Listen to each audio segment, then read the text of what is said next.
Good evening, everyone. This is Salo, Drive-thru Therapy. Thank you guys so much for joining me tonight. And I'm so grateful, as always, for your support. And tonight we're going to talk about something that is very dear to my heart. In my experience of working as a therapist, what we consider our common colds are your depression and anxiety disorders. And I can never talk enough about anxiety in general. Today, I wanted to make the ultimate episode that if you hear this, we want this to help you basically heal this disordered anxiety. Because anxiety as a whole is not a bad thing. You need anxiety. You need anxiety because it helps keep you alert in situations you need to be alert, or it provides at times the motivation you need to make decisions or to study for a test. So anxiety is useful. Anxiety is useful. However, when it becomes a way of living all day long, it's a habitual thought pattern all day long, because that's what thoughts are, they're habits, then it's what we consider a disorder. Basically, it's just you're inside your head living that reality all day long. And the best way to describe anxiety for the people that are just like on the fence whether they have it or not, like I said, it's natural. We all got a form of anxiety because we need it. We need it to survive. But if you want for me to describe it even further, anxiety in the most clinical sense is basically a sense of impending danger, panic, or doom. And from that, of course, because we're so stressed internally that we have difficulty concentrating, finishing tasks, and because we leave that anxiety-driven thought pattern unresolved in our head, we don't go in there and put out fires. What ends up happening is that it burns us up on the inside. So it looks like heart palpitation, difficulty breathing, chest pains, things like that result as a fight or flight response because your brain is thinking you are in danger. The anxiety is just danger, danger, danger, danger. And it just escalates. So it doesn't start off as that, even though it feels like, oh my God, I just all of a sudden have anxiety. No. It builds up to where you have those physical sensations or symptoms that say, danger, danger, watch out, right? There's a threat coming at you. So to even go deeper on what anxiety is, so you need to know how it lives in you, not in a clinical sense, but in a personal sense, in a more warm and inviting sense, if you will. Anxiety is basically, I have it narrowed down in my years of doing this to specifically the fear. Anxiety equals fear. I want you to think that way. Visualize. Anxiety equals fear. If you have anxiety, you're probably engaging in some sort of fear-driven thought. The scariest thought that any human being will ever have is the thought of the unknown. Because we are driven by the need to know, and we have access to knowledge that we can access through the internet or books, we think that we can know everything. And so this becomes very undisciplined thought process because we make no space for not knowing something in our mind. So our psyche doesn't know how to handle the unknown. What it does, and now it starts to anticipate the what ifs. I got to think about it from every angle. I got to contemplate what might happen. And eventually it results in what you know as this disordered anxiety. Now you do this often enough, this level of needing to prepare for something that hasn't happened yet, or to know something that is not revealed to you yet. That's dealing with the unknown. This becomes a habit with time. You're not born with it necessarily. You develop it through an undisciplined mind. You develop it as a way to make decisions, as a way to prepare for or anticipate bad things happening to us. Now, if you've gone through trauma, then the thought process, this level of anxiety and alertness would have helped you to some extent. It made you anticipate bad things that could happen. In this case, some of them did happen in your life. But now it's translated and generalized in the way you guide yourself all day long. Your mind has not learned to live your current life. In anxiety, we're living in our head. We're creating fears that are not actually presented in front of us. We're attempting to go to places in our mind that we cannot know, but we're going to attempt to know the outcome by playing it out. We're going to attempt to know what a person may think, may react like, may feel in our head before we even see evidence of it outside. So one would even go as to say that anxiety doesn't need evidence. It doesn't. Because if you think about fear, there's an acronym, false evidence appearing real. That's perfect way to call anxiety as well. It's false evidence appearing real. I have really good reasons why I need to worry. I need to worry, right? We don't know how to just sit calmly until it's revealed to us through the whole situation of waiting with the unknown. We just don't know how to wait with the unknown kindly. So habitually, we feel this fear and we've been prioritizing it for years. For years, we've been saying, I need to prioritize my anxiety, my thought process known as anxiety. I need to prioritize it. And of course, chemically in your body, because fear it hijacks the brain. So you will consistently prioritize it. When I say that anxiety is an undisciplined habit, it's just an undisciplined brain, what it means is that people that have anxiety, or more specifically, the disordered kind of anxiety, they have difficulty understanding that the thoughts that they have are not really who they are. You can have thoughts without it being your identity. You can have feelings without it being the truth or your identity. It doesn't have to be a truth to have when you have a feeling. It doesn't have to be a truthful thought when you have a thought. Thoughts come and go. But in an anxious brain, thoughts are hoarded. They're played out the whole way. There is no disciplined line or disciplined boundary of which thoughts are skillful for me to think about at this point, which thoughts are precise. So an overthinker, if you will, is a person who has undisciplined thought process. They just think every thought is worth thinking about. They waste their time on thinking about these thoughts. This is why it just becomes a lifestyle. First, it starts off as a way to solve a problem, but then it becomes a compulsive habit. And it's a habit like any other habit you have. Whether it's a mental habit where when you come in at home after work, you have to go directly to wash dishes. You have that habit. It's the same kind of habit as your compulsive need to think and produce anxiety. Same habit. I want you to think of anxiety as a habitual thought pattern. Habitual thought pattern. When we do that, we demystify it. We don't just say that anxiety is just, you got it and you got to live with it for the rest of your life and it's just, you got to take meds for it. I have yet to see medication do amazing miracles with anxiety. Unfortunately, if it did, I wouldn't have a job. So most of the time when a person comes after they've taken medication, they realize that the medication is not going to solve this problem for long term, because I'd have to get more and more as I build tolerance. I'll have to get more and more medication in order for me to sustain the effects of, at least, dare I say it, numbing my self from my thoughts is the best way to say that. Because again, it doesn't change the way you think. Medication will not do that. Nothing external of you really will change the way you think unless you go in there and you do the hard work that I'm going to tell you how to do today. And if you keep an open mind, you can also heal this idea of disordered anxiety, and that your anxiety will be, in the situation that you're presented with. And I mean, like directly, like I have a flat tire. Ooh, I need to make calls. I need to find a way to solve this. Not like, oh my God, what if? And I'm all day long, dreading and anticipating the worst and playing out every scenario and going into unknowns all day long because I have no disciplined thought process, no line saying stop. That's not your business. You don't know the future. You're not a psychic, right? I'll go anywhere, any place, and I'll waste my time. So of course, while you're doing all that internal shit in your head, what you're not doing is paying attention and concentrating, which is also a symptom of anxiety. I have difficulty concentrating. Of course, you're not going to concentrate. How are you going to remember anything if you are in your head all day long? You're not in the moment. In the moment, it's easy. I'm only doing one thing at a time. But in my head, oh man, the undisciplined mind can have whatever reality they're choosing to chase at that point.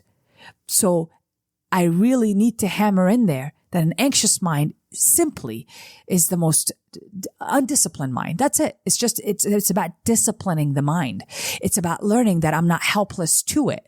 I am very much in control, but not in control by changing stimulus outside of me in order for me to fix what's inside. That'll only be a temporary distraction from anxiety, but it will not solve this problem as a whole. So the first step is to admit my mind likes to prioritize fear. It likes to go to the unknowns, and it will participate in a lot of those, what is known as thinking errors. I will try to do the fortune telling. I will try to look at things in an extreme sense, or what we call black and white. I will try to anticipate how every scenario could play out. And we will think that the more thoughts I have, the more intelligent I become. But let me tell you now, it is not skillful thinking. It's not, you thinking all these thoughts are a waste of your time. I don't want you to think of them as being intelligent anymore. And even people say it that way. They say, oh, well, Tala, I'm an overthinker. And they say it as a way like it's a great thing. I'm like, no, it's not a great thing. It means that you don't skillfully use this wonderful piece of instrument you've got. You're simply, letting habits run your life rather than you being able to decipher which habits are useful for you and which are no longer useful. And that's what anxiety really needs from you. It needs you to talk to it and to recognize its nature in you instead of becoming helpless to it. Now I'm actively engaging with understanding what anxiety does, not with the thoughts themselves, not with the actual content of what I'm worried about. I don't really care about the content. I need you to just know that what I'm about to engage in is going to be a waste of my time. We all think habitually. All of us do. We have to think habitually because that part of the brain, if you attempt to learn something new every day, then it's going to slow you down. And that's not functional for the human brain and the human need for adaptation. So that's why we have a part of the brain that automatically does certain thoughts and functions within ourselves because we don't have to think about it. We just do it. However, not every habit we've got in that part of the brain is useful. And that's where you come in. And you start to now be very disciplined on what you allow yourself to participate in when it comes to thinking about wasting your time on a thought. You really got to pick and choose what is worth thinking about. And is it useful to me right now? People tell me, well, Tala, I got to worry about it. I got to worry about this thing. I mean, I have a job. I got to worry about getting a new one. Well, no, please. There's the difference between I'm worrying all day long thinking I'm already predicting I'm not going to get a job. It's going to be very difficult. Nobody's going to hire me because I don't have enough experience, which is debilitating because now I don't even want to apply because I have all these fears. You see how this is not functional? Your thinking here may not be functional. So it's already preparing you for how it's not going to work out. So you stand in your own way and you're going to be making decisions on this or lacking the need to make decisions on this. And it's going to work against you. So again, going back to a disciplined mind, right? We want to engage in understanding like this thought is unnecessary. All I got to do is just apply for jobs. The answer will then be revealed. I don't need to figure out what people are going to think, say, judge me on. I just need to apply. You see how precise that is? Very precise. So what I've learned to do is call the other thoughts that I just want to dismiss and like redirect myself from. I call this garbage or trash. Like I already know my trash thoughts. I try to teach that to as many clients as I can. Because instead of looking at the details of those trash, garbage thoughts, we continue to recycle them and we just continue to use them. And we know what they are, but we just pretend that they're random. And that leaves us helpless. We think that our thoughts are just random, but no, we think the same thoughts a large percentage of the day. And if we just accept that, it'll be so helpful for us to work on it and to become powerful in changing this and finally healing this aspect within us. Because you don't have to live with this type of anxiety. You don't have to live that way. It can be changed. So understanding and admitting to yourself that a lot of the thoughts that I have are going to be garbage. They really have nothing to do with the actual thing right now that is in front of me. So I could be at work, but I'm fearing what's going to happen with my boss and what this boss is going to think about me and what my coworkers are going to react to when I say I don't want to go to lunch with them today. I'm thinking all this stuff. I'm not actually living in my life. I'm living in my reality on the inside, practicing garbage thoughts all day long. Garbage thoughts. So instead of looking at the specific content of the thoughts, which is what we can spend hours and days obsessing about, we don't care about the content. Just wrap it all up as these are my garbage habitual thoughts. Again, if you don't do this conscious, intentional work of separating yourself, your actual self, and your reality from the inside your head reality, from this anxious reality, if you don't do the conscious effort, then your automatic thoughts that have anxious thoughts habitually in them, those automatic thoughts will come in normally and nothing will stop them. And your relationship to those automatic thoughts will continue to be helpless, not helpful to them. And I want us to be helpful to them in order for us to now redirect our thought patterns. So now going to the next part, once I identify that I have a bunch of trash, garbage types of thoughts, things that come in and act as filler. They don't actually do anything. They just waste your time. They fill in. But the power of them comes from their familiarity, as I always say, and that your body physically also remembers them. So even if you don't consciously remember them, your subconscious and your physical self will remind you, like, you need to be worried about something. You need to think about something. It's just weird that you're just sitting there and doing nothing. You need to be thinking about something, and it's going to bring up some sort of urgency that isn't really necessary, isn't even a reality, but you're going to engage in it. So you're consciously working on this all day long, because if you're an anxious person, again, undisciplined thought process, you don't care about evidence. You don't care about your actual physical reality. You're responding to an inner reality. That's why I want to tell you that if you ever thought that your anxiety is actually doing anything for you, whether it's preparing you for the worst case scenario, whether it's preparing you to be disappointed, so so you can adjust your expectation, or to solve a problem. Look, the thing is, we do a fact check. That problem is not actually in front of you. The answer is not revealed to you. The thing that you're trying to prepare for, it may not even happen at all. Like, let's do a fact check to help us get back to our current physical, what's in front of me reality, not my internal reality. So anxiety, again, is just now become a lifestyle, a habit. People just kind of identify with anxiety and say, oh, I'm an anxious person. That's all I can be, that I'm just anxious. And the thing is, anxiety is only there to help prompt you to work on it, to take responsibility for how you think, how you feel, and making sure that you're intentionally, re-gauging it or recalibrating it to where you want it to be. So, as I've always said, we don't stop a thought. The thing is, your brain doesn't work this way. People say, well, I need anxiety to stop. And it doesn't stop. The thing is, we're not counting on it to stop. What we're trying to do a little at a time is detach by calling it trash. We're calling these thoughts are trash thoughts. They just kind of filler. Every day they're the same things. I just need something to worry about because it's not actually in front of me. So now I detach enough to start saying these are a bunch of trash, garbage thoughts. Then I'm going to step outside of that.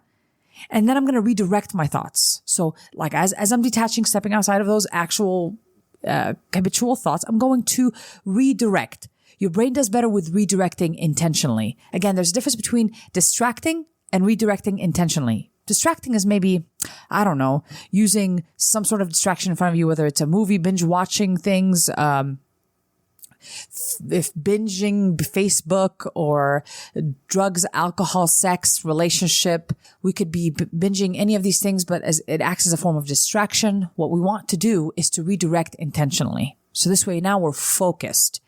It gets me to the part that I want to describe next. The most important thing here is focus. Like I said, we are suffering from an undisciplined mind that doesn't focus, or it is scattered. It focused on everything. It doesn't know how to skillfully focus on what's exactly in front of it and what it needs to be doing. It focuses on anything. And that's the suffering that is caused by anxiety. So now focus becomes your main priority. What am I redirecting and focusing on? Now, this could be anything you like, anything at all that brings up your energetic level, meaning your emotional level, your emotional vibration. I want it to bring it up. So this could be reading quotes. This could be listening to audio. I've made these episodes to act as also an assistant to you, that if you are having some sort of garbage thoughts, that you listen to one of those episodes, and it's supposed to help you redirect your focus on something that's healthy for you. Now, what's really good about a habit is when you keep redirecting and refocusing. Now we're starting to create a new habit that involves the thing that you are now intentionally becoming focused on. But it requires actual work, which most people will give up on because they think, well, the thoughts came back. It doesn't work. I need you to be patient with this process, because when you are redeveloping a habit, because we're stopping one habit and we're redeveloping another one that you're more intentional with. For example, let's say I walk into my house every day and I have a place where I put my keys. For example, it's a little side table that when I walk in, I just directly put my keys there. Every time I walk in, been doing it for years, I'm putting my keys there. Automatically, I don't have to actually think about it. It's just an automatic thought. It's a physical thing. It happens already compulsively. I'll walk in and then I'll put my keys there. I'll walk in, put my keys there. Okay. So let's say one day I decide that I want to sell this table, this side table that's right in front of my door, and I'm not going to put my keys there anymore. Well, the thing about your brain is that the next day after you sell that table, you're going to walk in your house, that the same thing is going to happen again. You're going to physically and automatically, mentally, you're going to reach over to try to drop the keys on the table. And you might actually drop the keys thinking the table is there, but it's not there and it's going to drop on the floor. And so you're going to take those keys and then redirect this to a different new habit that's not in your automatic thinking yet. And you're going to put those keys on that hook. So tomorrow you're going to do the same thing. You're going to walk in and guess what's going to happen? Again, you're going to reach over and you're going to drop the keys on the table, realizing there's no table. Why is your brain going to do this? Because it has this as habit. Logic doesn't freaking matter. Logic doesn't matter. I need you to think it's a habit. So logically, I know I sold a darn table. There's no longer a table there, but my habit, my mind, right? My automatic thoughts are going to directly go there to this response that I'm going to drop my keys on the table, even though there's no actual table there. It's just going to keep doing it. That's how your brain works. So now you're understanding the work. The next day, I'm going to probably more than likely, this is the third day now, more than likely, I'm going to come in now, maybe this time I'm going to reach over and before I drop the keys, I'm going to, oh, here we go. I realize like, oh, wait a minute. I don't have that table anymore. Let me go ahead and hook the keys on the little hook that's on the wall instead of on the table and instead of putting it on the table. And the next day after that, I might reach again, but I might recover quicker and then quickly go put it on the keys on the hook again. And then with enough times, eventually the habit will be, my automatic thought will be to put my keys directly on the hook on the wall instead of reaching for that table. That's a habit in thought. This is not actually only just a physical thing. It's a habit in thought. So you have to, even if you don't have the table anymore, it's not a change in the physical habit. You still think the table is there. Do you get what I'm saying? That's what a habit is. You still think certain thoughts that are going to come automatically. So when you're changing those thoughts, hear me out. When you're changing those thoughts, what you're doing is you're redirecting it. You're now trying to put the keys on the hook. You're redirecting the thought and saying, okay, intentionally, I know that, oh, my mind wants to go to putting the keys on the table, but I know there's no more table. So now I have to redirect it. And this is the intentional work I'm asking you to do. Yes, I know my mind has garbage thoughts and it wants to reach for those, but I have to redirect it to the healthier thoughts to focus on what I'm doing. More importantly, being in the present moment. That's probably the safest place to be, being in the present moment. You know, I'm typing my email. I'm cleaning my house. I'm just doing whatever it is with no judgment, no opinion. I'm redirecting to the present space, the present time, instead of living out these realities inside my head. So you're actually changing the habit just the way you're doing the key thing. You're doing it too with those garbage thoughts, whatever they are to you, whatever you've identified them to be. We're going to basically redirect. We're not stopping anything. We're redirecting now into a new habit. We're teaching your brain a new habit. Put the keys on the darn wall. There's a hook there. And I have to remind myself, even though it's not my body wants to do it. It wants to reach and put the keys over there, but I have to consciously redirect it because what it's trying to do is no longer serving the situation. My keys no longer can be put on a table because there's no table. So my body is responding still to the old habit, even though it's changed. It's no longer applicable. And that's what we're going to do. I hope this makes sense to you because it's the best way to describe how you retrain a mind. Thoughts are habits. Most of our thoughts are a habit. They're not random. They're not something that is divinely possessed, if you will. It's not the case. I mean, it doesn't mean that it doesn't happen, but it's not the case that it's every time. Most of your automatic thoughts are stuff that's just what habits are made of. That's all your automatic part of the mind is. And it has to do that because it's difficult to come up with original thoughts all day long, learn new things. We need to have things that we can automatically do and think all day long. So if you want to heal anxiety for a lifetime, I'm not talking about quick fixes here, for a lifetime, then understand the concept of how to change the thought habit. Because all your thoughts mostly are habits. So if you understand that basic concept, it'll get much easier for you. You'll be much more patient when those other intrusive thoughts come in or habitual thoughts come in. They're not only intrusive, they're habitual. They come in. You're going to know what they are right by just like knowing the gist of them. I don't need to go in there and keep putting my keys on a table and having it drop every time. I don't need garbage thoughts anymore. So I'm not going to be pulling them in, looking at them, sifting through them. Days later, I'm obsessed with them, right? I want to redirect my focus. Your focus is where everything is at. And when you can control where your focus goes, oh man, you can conquer your reality. You can rebuild whatever reality you want to rebuild to. That's the amazing thing about focus. That's what we're gifted with as human beings. But anxiety is scattered, undisciplined focus. But it is habitual. The power of it is that it is habitual. And our relationship to our thoughts being that it is helpless, that's what's causing the biggest problem. I think I'm helpless to I can't do anything about it. Even though you've done it before, you've changed habits before, darn it. You know, you've done it every day and we just can do it again. When you go to a new job, you're changing a habit. You know how to do this job for a while, work in this environment for a while and maneuver in it. And then when you change to a different setting, you're going to change your whole way of thinking. It takes a little bit to adjust to, but eventually that becomes your new habit in working in this new environment. You're doing it all day long, ladies and gentlemen. So please give yourself credit. Now we're just going to do it intentionally. When it comes to anxiety, it works the same way. It's just a thought habit. And when you understand it's a thought habit, you can conquer this thing called anxiety. I don't want it to conquer you. And years later, you're thinking, I have no other options except medications and somewhat ineffective breathing techniques that don't actually treat the core issue of anxiety, which is your habitual thinking. I wish they taught this in textbooks at school, but dear friends, they do not teach it. It's years of experience in working with this, and this has been what I helped other people do, and it has worked for many. Now, it's worked for me. I know I'm a walking, talking example of it. Being able to control what my mind does. I have focus. I have a very high caseload. I see a lot of people and I remember their stories.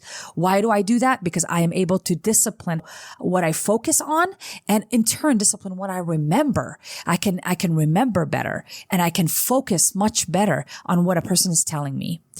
And so it helps me with my job. It helps me with even after work. I'm not coming back home stressed because my mind is disciplined to leave work where work is at. I don't have to absorb it and bring it home and ruin the after work experience for me. Disciplined mind will really change your life and it will probably cure anything you want it to cure when it comes to the mind. When it comes to the mind, how can it not? How can it not? However, when you're helpless to your thoughts, then one problem comes in, and what you think is a problem, because it's a perceived problem most of the time, it's not an actual problem. How do I know that? Because you're the one looking at a plant, for example, and you're calling it a plant. It's not telling you, I'm a plant. You're the one calling it a plant. So it cannot be a problem unless you're calling it that. You're the one who's contributing to all the interpretations, the storytelling about this plant, about the color of the plant, what it's doing to you and how it's looking at you and what its intentions are towards you. You're the one who's coming up with this whole story about a plant. That's what an anxious mind does. So going back to when you're helpless to what you're perceiving as the problem, for example, the plant, then another perception of another problem comes in and then another problem comes in. And then let's say an actual real problem comes in, like, I don't know, a flat tire or something unexpected like burn the food that's on the stove. It's unexpected. It happens. But because I am so intensely scattered on the inside, I am contributing my energy everywhere except the present moment.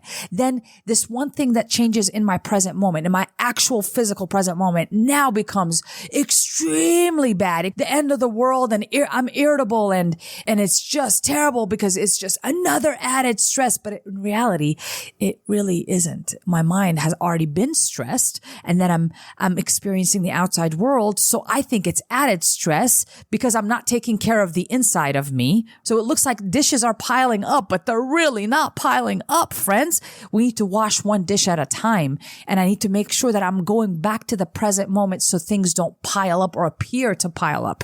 Life is going to happen in front of you. Things are going to happen unexpectedly, but it doesn't mean it's going to be bad, and it doesn't mean it's not going to work out for the highest good. It just means it's unexpected. It doesn't have to be good or bad. It's just unexpected. But when you're emotionally exhausted because you're running every thought possible and you're labeling every problem that you might have and every problem and possible problems that you haven't happened yet, and you need to worry about something because it's so important. You need to.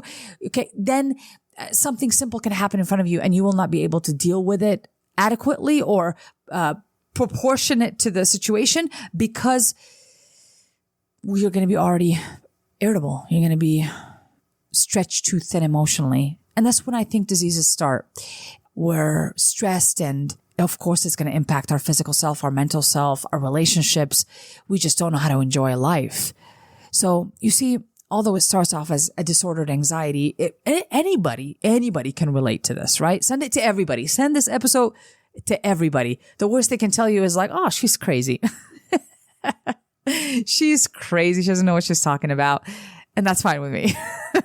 But just please repeat this episode. This is one of those episodes you just keep repeating over and over and over again until it refocuses you.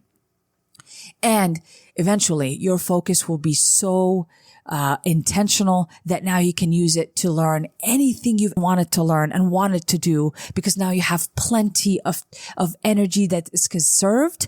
It's conserved and it's not used up because you're so exhausted. Now you can actually focus on things. You'll have motivation to do things. Oh, what a wonderful way to live. What a wonderful way to live. So I hope this is exciting to you.